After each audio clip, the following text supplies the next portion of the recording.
A maggio 11 comuni del Friuli Venezia Giulia, pari al 5% del totale regionale, rinnoveranno i propri organi amministrativi. Si tratta dei centri che avevano votato nel 2020 durante l'emergenza pandemica. Si voterà domenica 24 maggio dalle 7 alle 23, lunedì 25 maggio dalle 7 alle 15 con scrutinio a seguire.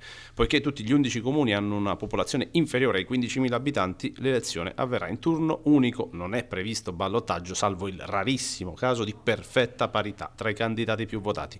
Non sono coinvolti i capoluoghi di provincia. Si andrà al voto in un comune della provincia di Gorizia, 4 di quella di Udine e 6 di quella di Pordenone. Cividale è il centro più popoloso al voto con oltre 10.000 abitanti e vede una sfida a 3 con un totale di 172 candidati consiglieri. Daniela Bernardi, sindaco uscente, sostenuta da Lega e la Civica Insieme per Cividale, Fabio Manzini, candidato del centro-sinistra, sostenuto da una coalizione di 4 liste, Attilio Vuga, sostenuto da 3 formazioni, tra cui Forza Cividale con i Civici per Cividale e la lista Noi Moderati PPE.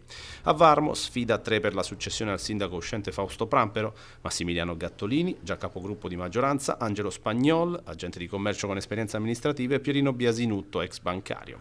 A Ovaro testa a testa tra 2 candidati, entrambi sostenuti da una singola lista civica di 12 componenti, il sindaco uscente Lino Not e Piero Gallo. A Premariacco invece Michele De Sabata, il sindaco uscente, si ripresenta con la lista Premariacco Riparte, puntando sulla continuità amministrativa e sugli investimenti già finanziati. Al momento del deposito delle liste non sono emerse candidature contrapposte ufficiali e quindi correrà da solo.